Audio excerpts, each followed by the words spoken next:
be honest, I'm still kind of in my exploration stage with red carpet, where I think at the beginning I felt like, oh, it has to be this very elegant, sophisticated thing.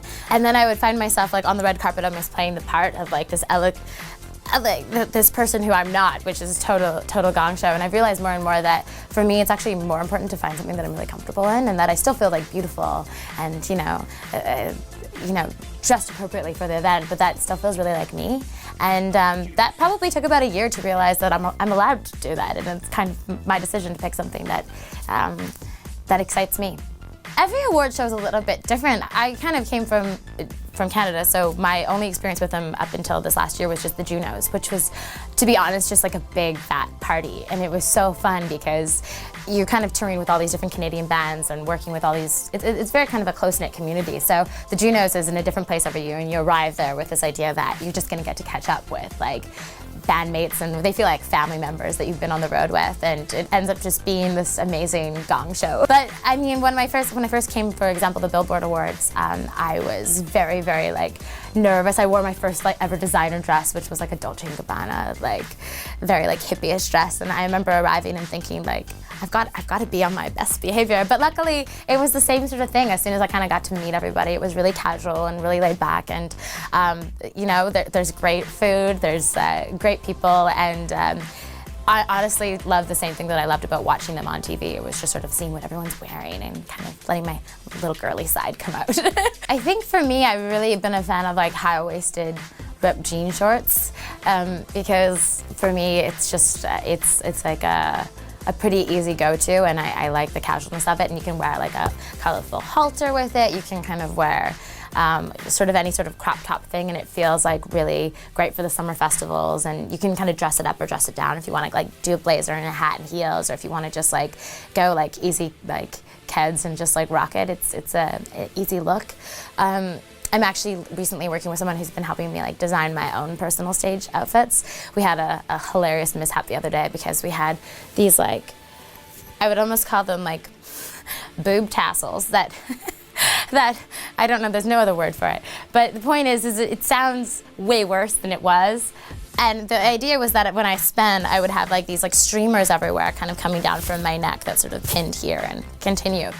Which was a great idea until I brought up my little telephone cord mic and was doing some spins and just really getting into the song. And I looked down and I realized that the tassels have entwined themselves around the microphone cable, and I can't unhook it. So I'm literally attached at the boob to my microphone cable. So luckily, Mickey, my stage savior, was back there and ready with a knife to like kind of just cut it off. And I like went on and continued. So I would say a note of advice: have fun, don't wear boob tassels. It's not a good idea.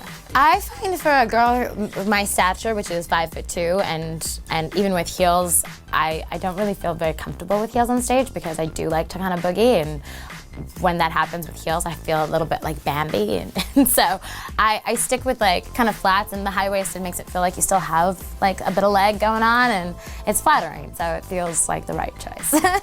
I think there was like a miscommunication with my mom and I, because at some point I believed that I was named after her, and I had a conversation with her at lunch the other day. She's like, no, I loved her, but I actually named you just purely because I like the name Carly. But I liked believing that for a little while because I'm like, I was named after a famous singer who also married James Taylor, who I love. But in truth, I think I'm inspired by her for like many reasons. I think her music is amazing. I love the way she writes, which is like very, almost like to the point. There's not a lot of like, I want to say there's not a lot of like metaphor to it, but I think it's really like relatable and honest, and I love her fashion sense. I love her taste in men. So yeah, definitely get it. I think that there's something really beautiful about that honesty, but also I think like a great jazz song, it doesn't need to be totally confusing for it to still be really potent, and I think that sometimes like a really direct lyric can be just as powerful, if not more. I went through a phase when I was in Canada, actually about like 2 years ago, where everything was inspired by Carly Simon's style, like the whole like long hippie beach hat, and I actually did like a whole photo shoot with the idea, with the photographer. He's like, what are the references? I'm like, we're doing Carly Simon meets Today, meets a little, I threw in a little like Cyndi Lauper for the occasional shot too. He's like, I don't understand. I'm like, me neither, but we're just gonna go.